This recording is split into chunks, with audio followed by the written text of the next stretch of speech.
tetap namanya uang tiket harus ada. Berapa Kang? Ya paling tidak 2.000. Assalamualaikum warahmatullahi wabarakatuh. Selamat pagi PMI, selamat beraktivitas, jangan lupa sarapan. Kembali lagi bersama saya Nurja Channel. Kali ini saya berada di Al Jazeera ya Pak? Al Jazeera bukan, Al Jazeera. Al Jazeera.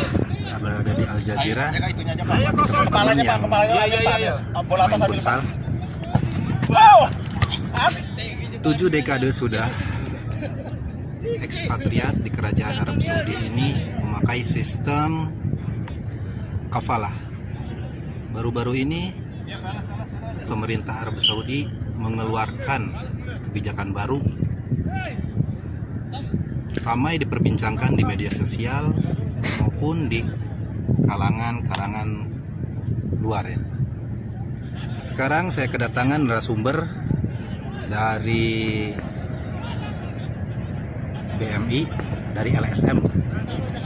Beliau ini sudah lama berkecimpung di dunia LSM. Teman-teman PMI sudah tahu, khususnya daerah Riyadh ini. Siapa lagi kalau bukan Bapak Abdul Aziz, lebih tepatnya dipanggil Kang Dul. Kali ini saya kedatangan Bapak Abdul Aziz, Kang Dul.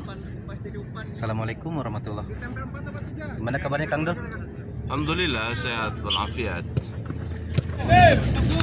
Ini Kang Dul, ada pertanyaan-pertanyaan dari saya dan teman-teman, ada yang langsung dan juga ada yang dibikin status di grupnya grup SBMI. Betul Kang Dul ya, yang ini ya, yang jadi ketuanya ya. SBMI ada Pak Wacu. Oh iya. Ini saya satu ya yang diambil statusnya dari Zi Arini. Yang kaburan takut beritanya inilah itulah, termasuk saya. Pusing rasanya, pengen kayak mana gitu. Tagar butuh teman. Tanggapan dari teman-teman yang lain, Sagita Rius, Usu kerja jangan jamin dasar. Alatul sugul kelas ini fulus safar. Anissa nggak usah takut, walaupun di penjara nggak mungkin sampai 5 tahun, paling cuman dideportasi pulang ke Indonesia. Budi Setia, cucunya Mbah Google. Ada aja ini namanya, cucunya Mbah Google. Pusing, minum Panasonic. Hahaha.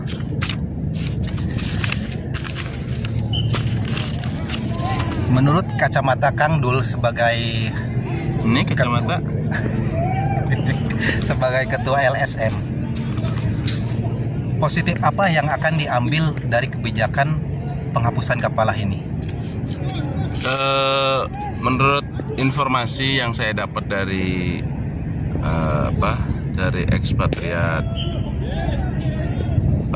Saudi ya, bahwa sistem yang nanti akan diterapkan termasuk awal tahun ya 2021, tepatnya Maret ya. Nanti itu jadi apa yang saya angan-angankan tidak terjadi, karena ini sistemnya kemungkinan besar tidak terjadi yang berstatus sawak dan khadamah atau sagala. Tidak. Jadi itu kemungkinan mengarah ke job lain, bukan job seperti kafalah, seperti perumahan. Ya. Kalau yang saya pertama ini sih prediksi sih untuk perumahan gitu ya, tapi ternyata setelah saya baca terus informasinya, kemungkinan besar tidak terjadi untuk status yang pembantu dan supir. Kalau seumpamanya terjadi Kang Dul, ini untuk perumahan ya. Seumpamanya ini kan menurut Kang Dul ini kemungkinan besar ya, kemungkinan besar. Kalau seumpamanya bertolak belakang apa ini akan berdampak besar pada perumahan, pekerja perumahan maksudnya? Kalau yang saya sih prediksi waktu pertama itu sebenarnya gini. Untuk yang kan ini kan kafalah diganti menjadi kontrak, ya kan? Nah, jadi seperti supir biasanya hari Jumat tetap miswar, ini ada libur kan karena diganti syarikah sistemnya kan. Sama juga dengan para pembantu rumah tangga juga begitu sama. Jadi ada sistem yang namanya libur per 1 minggu dan keduanya setiap 2 tahun sekali harus pulang. Nah, tapi saya baca lagi beritanya demikian, seperti ya kenapa bisa diganti menjadi sistem syarikah, bukan kafalah. Jadi ini yang saya baca itu ya di berita ya jelas kan. Wah.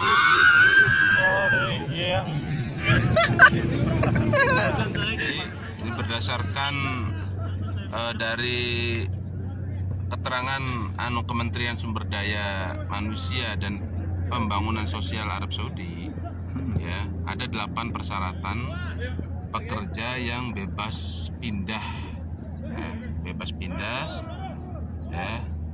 Di antaranya pertama, tidak ada kontrak kerja yang dikatakan memperhatikan batas waktu.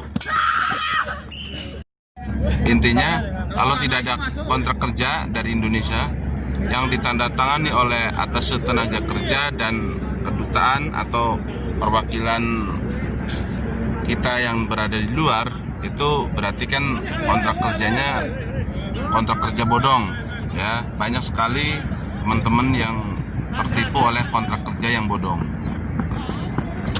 Terus 2, majikan tidak mampu membayar upah pekerja selama 3 bulan berturut-turut. 3 bulan berturut-turut, ya. Itu kita bisa pindah. 3, majikan tidak hadir baik karena bepergian atau di penjara lah istilahnya. Iya. Jadi baru datang majikannya di penjara, itu kita bisa mengajukan pindah. Artinya pindah tanpa persetujuan majikan. Tanpa harus karena menunggu di penjara tadi. Nah, yang keempat, jika izin kerja atau igoma pekerja tidak berlaku atau kadaluarsa, itu kita bisa ngajuin pindah. Yang langsung aja, jadi tanpa persetujuan majikan. Karena sudah kadaluarsa. Langsung ke mana, Kang Dul? Ke maktab amal? Pindah aja. Nanti yang ngurus majikan baru. Majikan baru, oke. Ya, atau syarikah baru atau kafalah baru.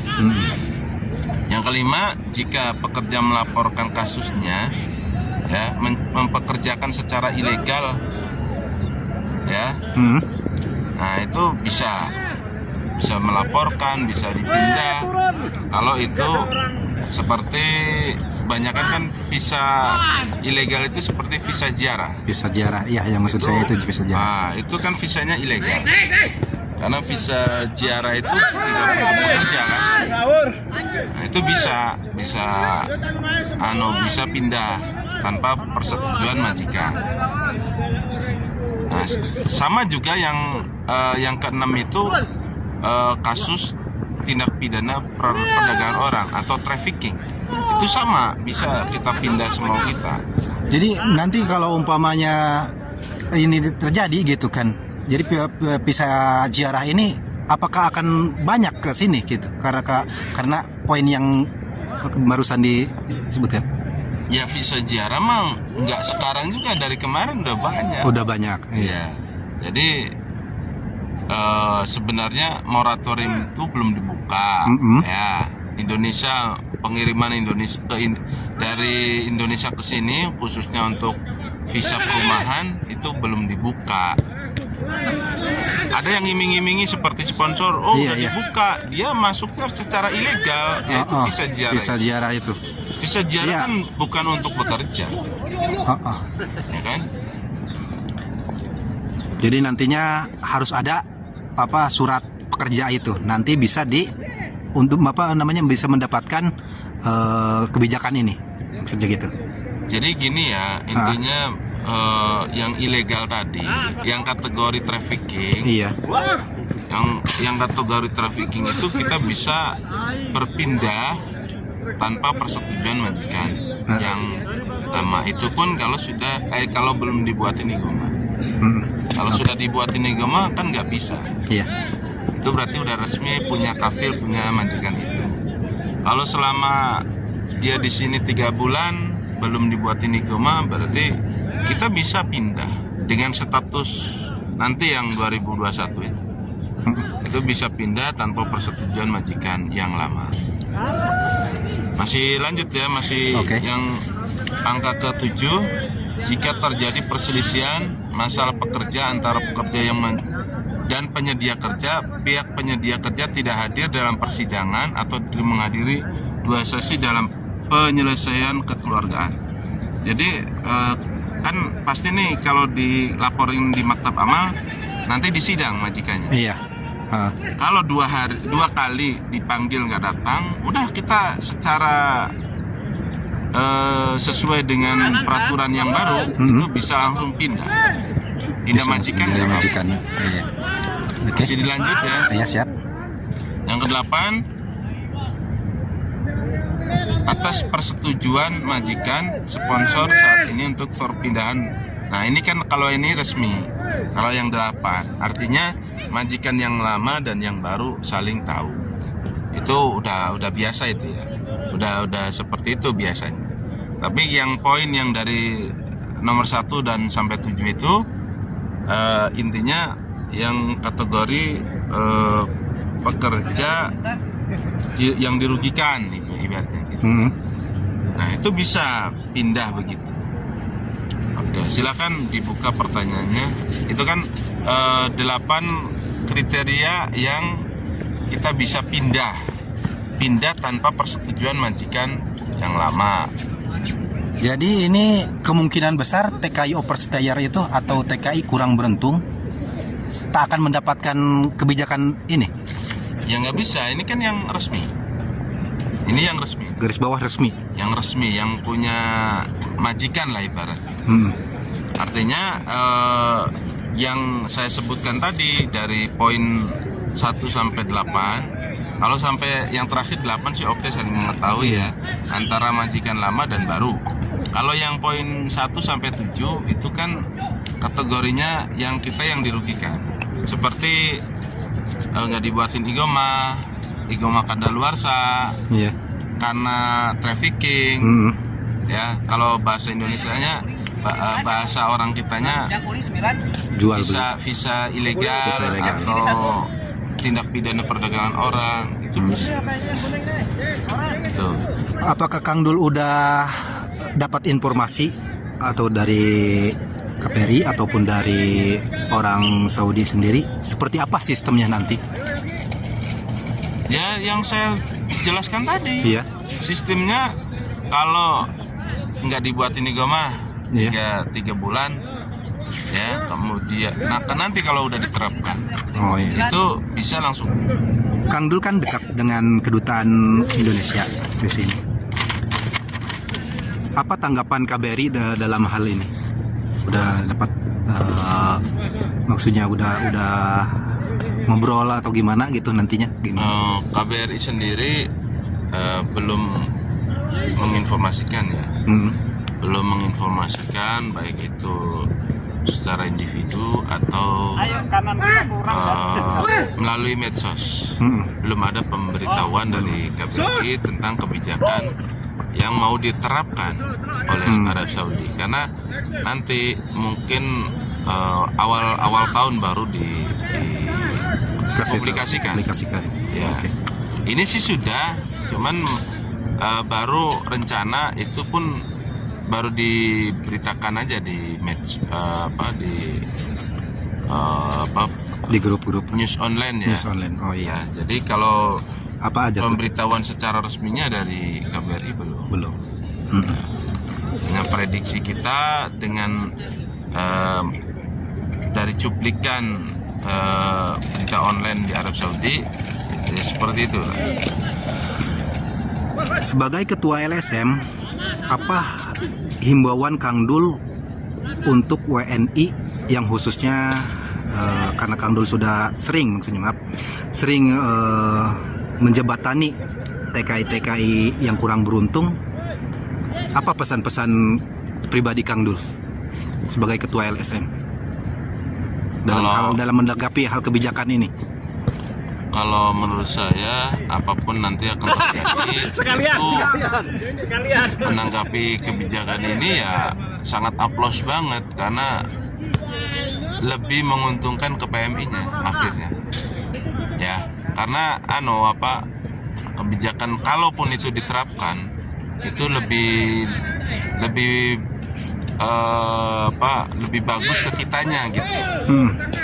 Bukan mudorotnya, tapi hasilnya gitu lebih bagus ke kita. Jadi ketika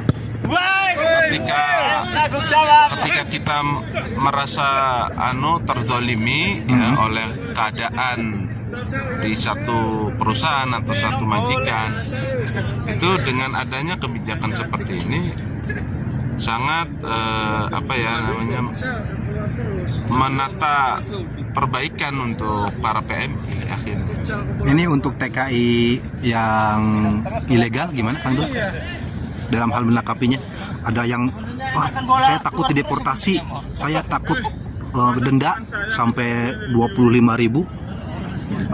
Kalau pesan Kang Dul, kalau untuk PMI tetap tidak ada kaitannya ya masalah kebijakan baru. Nah, cuman kalau saya sarankan atau saya himbauan untuk para PMI yang saat ini sedang mengalami ya kurang baik lah, artinya kategorinya overstay tadi, ilegal.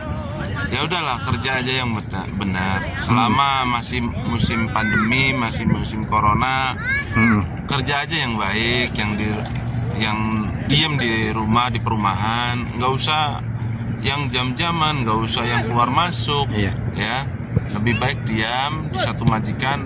Intinya satu, kita cari di sini rezeki, ya bukan senang-senang.